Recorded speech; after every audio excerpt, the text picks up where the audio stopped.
Hello, everyone, and welcome to Angie Talks TV, where you'll see reality TV show reviews, crime stories, and stories on real life experiences. Don't forget to like, share, and subscribe.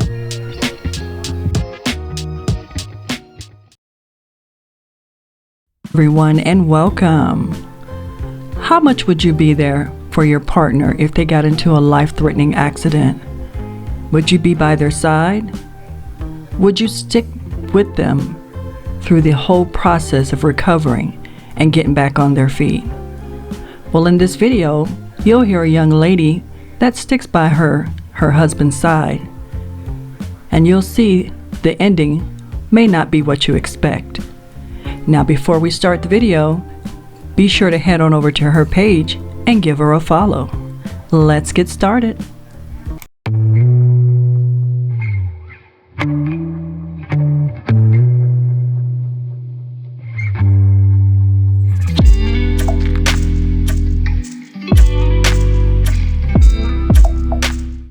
Alright, y'all, this the story time of when my husband got shot over 20 times. And let me clear up some stuff that was in the comments, right? Because some of y'all was about in the comments, I had to delete it. Let me clear it up. I did not leave that man because he got shot all them times. I stuck with him, and that's the reason he even ended up on his feet. So, let's clear that up.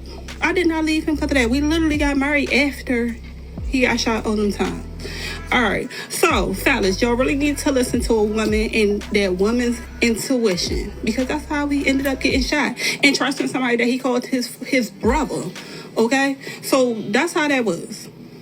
Alright, so on Sundays, that was his day off. Sunday was his day off from work and school, and that was my day off from work typically. But that Sunday they made me go to work.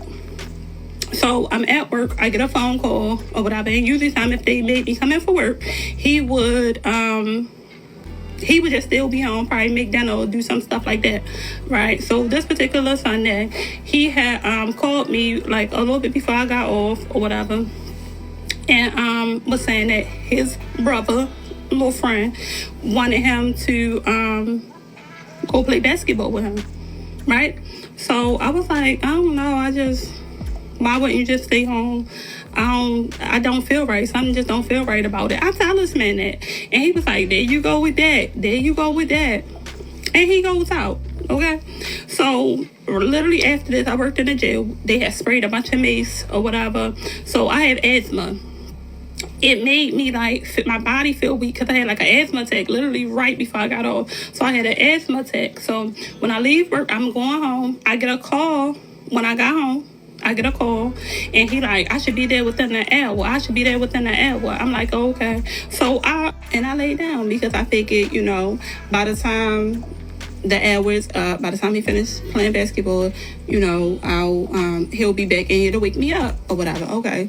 So I get the phone call within an hour. I get the phone call, but it's from a lady or whatever. It's probably an hour and a half, and I get the phone call, and it's from a lady, and she's on the phone excuse me, miss, is your fiance light skinned with dreads? Is your fiance light skinned with dreads? I'm like, what's going on? Now, he used to do some stuff that was extreme. When he know he was wrong, he'll get somebody to play, right? He'll do something extreme to make me mad and then make me laugh about something, right? So when she's doing that, I was like, did he get you to call me? She was like, yes, he got shot. I was like, what? Where? And she was like, everywhere. I was like, excuse me, what the fuck? Everywhere. She was like, yes, he's been shot everywhere. Please hurry up. He said he don't want to die down here by himself. He don't want to die alone. Oh my God, I dropped the phone. I'm panicking. I can't find my keys, and I end up finding them, rushing to him. I literally get to him before they even get him into the ambulance.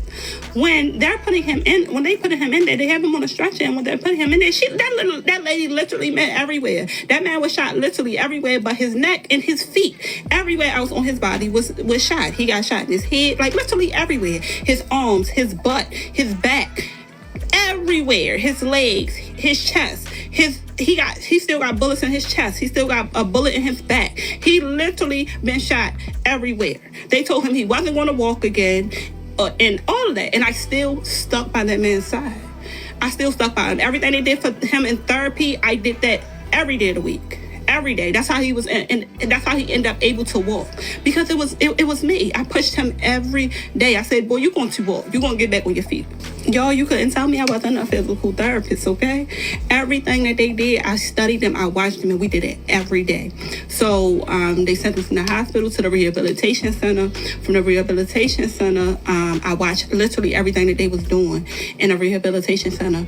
And then they sent him home. He still wasn't able to stand up. He wasn't able to do much of nothing. They just taught him how to scoot from a bed to his wheelchair or whatever. But that was pretty much it. Everything else I had to help him with or whatever. And I did it, and the physical therapist came out twice a week. I studied what they was doing, and we did it every day, right? So then he started getting like a little motion back. He started getting a little feeling back or whatever, and he started being able to move around a little more than what he was able to. But I literally pushed that man every day. So by that following year, by the next July, that man was already literally walking on his feet like me. Like, he was literally walking on his feet like nothing happened. Okay? And the July after that, we had got married, right? So once he got back on his feet and stuff like that, when he was realizing he's back, he's getting back to himself or whatever, we had went to a jewelry store or whatever, and because we had tattoos at first, but we went to a jewelry store or whatever, and we were just supposed to be like looking to see the type of rings that I like or whatever, and we in there, we looking at some rings or whatever. He ended up surprising me in there and already paying for the ring that I actually had wanted or whatever. So that's how he did it with my son. Him and my son had surprised me with the ring that I actually wanted at the jewelry store, and we was just supposed to, I'm thinking I'm just showing him the rings that I like. All right, we went from him getting shot over 20 times to us officially getting engaged with the ring, now to us getting married and stuff like that. But let me explain. First of all, I'm bisexual, so a lot of people feel like marriages end because of infidelity, and that really wasn't even the case when it came to us. Like, that was really my dog. Like, I really married my best friend or whatever. Like, so infidelity, no, I like the women too. So no, that wasn't the case. But all right, so fast forward to us getting married. It was like certain little things like would trigger his childhood trauma, along with the trauma, the PTSD that he suffered from getting shot, right? That's a terrible combination, right? So with this, you gotta get help, right? He didn't. What he did was turn to the liquor. He turned to the drink. And whatever he did, he blamed it on the alcohol like he was Jamie, right? It didn't matter what it was. And he turned into an angry drunk, right? Why? Because this man got all this stuff going on, right? Like, he got the trauma from, like him getting shot and this, that, and the third. Like, he became an angry drunk. He would not get help. I begged and pleaded with that man all the time to get help. He wouldn't go. He wouldn't get therapy. He wouldn't seek therapy for it. He wouldn't get help for it. He didn't want to go get on medication for his PTSD and stuff like that. He wouldn't do it. So that became like, so he used to his drinking started getting so bad, like so bad, where he would start to see the guys that shot him in his sleep. Like, he would drink till he passed out, and he started seeing them, right? He started seeing the guys that shot him, and he would wake up in the middle of the night, like spazzing, like going off, like on them though, because that's who he saw. Now, I don't think people understand the extent of how scary that is. That man is going to sleep drunk. He is in his sleep. He is seeing the faces of the people that shot him, right? So, and he was spazzing and wild out and all that. So me, as a mother, I'm sitting here like, okay, what if one of these nights you see one of their faces on us that's in here, like me or my children? You could kill a whole family You know what I mean? Like, you could, and then wake up the next morning and not know what you did, because he did not know that he was doing this. The next day I would say something to him and he would not know that he woke up in the middle of the night and was doing any of this. He didn't remember none of it. So that was scary to me. And that's when I first said, we got to separate. You got to get up out of here, because I got to protect my children from this. Like, this is wild, and you need to go get help. And that drinking is not helping. It's not. So I had to protect my children first, okay? So that's when it first was, oh, you got to get help. You got to figure this out, and you got to part ways to do it, right? Like, he had to get up out of here, because I had to put it was my children, me and my children's safety had to come first. And if he don't want to get help, what am I supposed to do? Right? Like, it's just, I had to protect us. So that was the first of our separation. That was the beginning, right? So, from that, hold on. All right. From there, I had recorded him, though, one night I recorded him so he could see himself, that I wasn't just over-exaggerating. And he even said that was scary, and he do need to, because he don't want to harm anybody either. So he agreed that he needed to get it together, right? Like, he needed to get help. So, all right. He leaves. He's supposed to be getting help. We're supposed to be just in two separate households, but still married, and, you know, still carrying on like a married couple. But he had to get help. I put my foot down, and he had to get help. All right. So while he was doing this, and he was supposed to be getting help, that's when some females came along. Okay. The first one, she was supposed to be his friend or whatever, but she ended up making a sex tape, okay? She made a sex tape with him in it or whatever, and sent it out to everybody. She started posting it on social media. It was a lot. But even after that, let me tell you how much I don't even really care about women, because I still stuck by him after that. After that, I still stuck by him. Okay. All right. So then to fast forward to, because like I said, I do not care about women. Right. I knew that I wouldn't have touched that one, because I didn't really care how she looked. I didn't care nothing about her. She wasn't attractive to me. Then fast forward, he started messing with some other women, but again, we're still separated. So at the end of the day, he's not in this house, and I'm starting to feel like, you know what? Like, I mean, we living separate lives or whatever. If he's not getting help, then really he got to stay away anyway. So he started messing with like two other women, which ended up knowing about each other or whatever. But guess what they started doing? Attacking me in my business. They was reporting my business page, getting my business page deleted. They were just doing so much, playing on my business phone, playing on my website.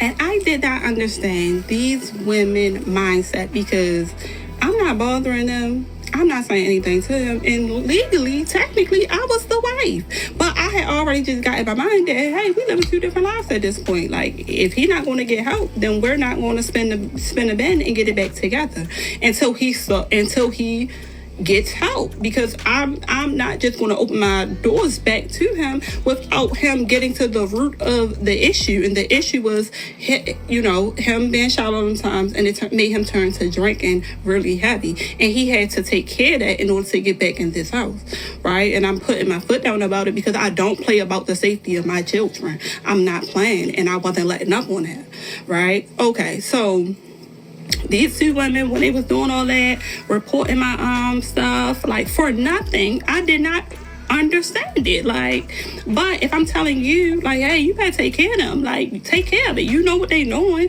take care of it. He's so far gone on the drinks all the time that the man that was my rider, that would have did anything. Like, if I say get him, he gonna get him. He wasn't doing it. He wasn't handling the situation, and he know these is females that he messing with, that is doing all this, and I'm providing for my children. Like, this is my bread and butter. This is how I provide. This is how my children is surviving in here. This is how the roof is over their head. What is wrong with you? So that's when I started realizing, like, yeah, he's losing his mind. He losing it, it's lost, and I can't deal with that. I'm not going to settle for that. I'm not doing it. I rolled with him till the wheels fell off, and the wheels fell off at that point. At that point, they fell off, because I'm not letting up on that. I couldn't do it. I couldn't do it. So can't nobody play with my money and how I take care of my. All right, so I'm gonna try to wrap this up. All right, they tried to destroy me in 2023. They literally replicated my business page. Whatever I posted, they would post one of them, whichever one did it, replicated my business page. Whatever I post, they would post the same thing. Like literally me. They would steal my videos and post it. Like it was like really, really strange. They started reaching out to people like that they would see comment on my stuff. They would reach out saying that I was giving a class that I wasn't giving. They were trying to like destroy my business name, like my credibility, basically, because in the bio it said that they were the backup page to my page. It was like really, really terrible. Like they set out to destroy me. I had to divorce him.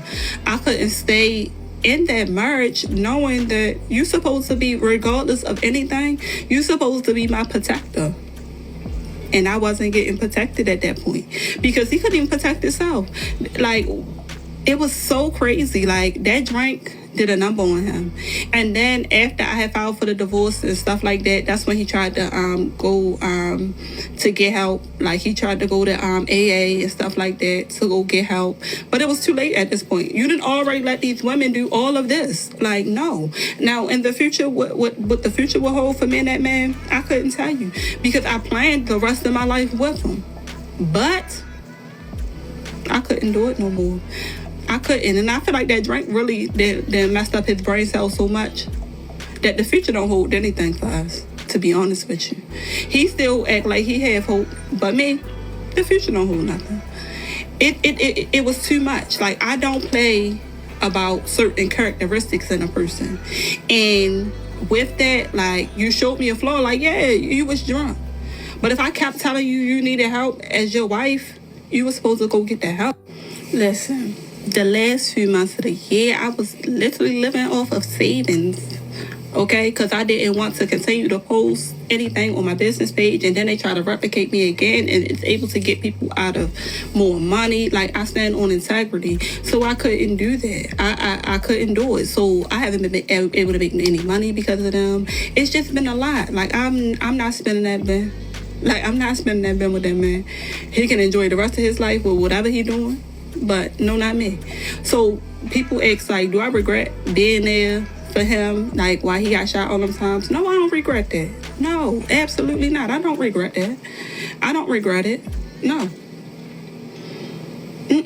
I would do it again. Because some people is in your life for a season. Some people is in your life for a reason. And I probably was the reason that man was able to even be able to walk again. So that probably was my reason to be in his life. Our child, I'm blessed with him. No, I would do it again. Even if I know what the outcome would be, I would do it again. Oh, and then, y'all, we had lost the child a month before he even got shot. Like, we've been through so much. We've been through so much for us to end, at divorce. We literally lost a son a month before he got shot all them times. And how did I deal with that? In my mind, I started trying to cope with the fact of maybe we had to lose my son to save his life.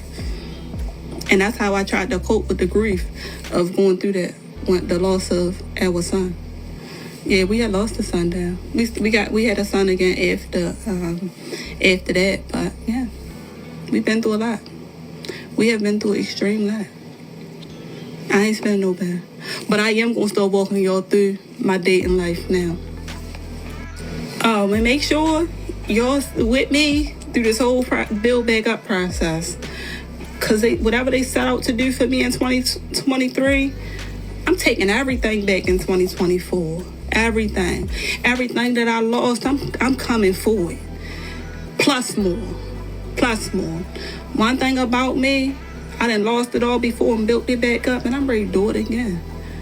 So make sure y'all patronize me in this process. I got y'all. That's the end of the video. Put yourself in this young lady's position, whether it be a male or female. How would you have handled it? Would you still stick beside your partner with all that her partner was putting her through? I'd like to know. Drop down in the comments. Let me know what you think. Let me know how you would have handled it. Until next time, Don't forget to like, share, and subscribe. Bye. Thanks for watching. Don't forget to like, share, and subscribe.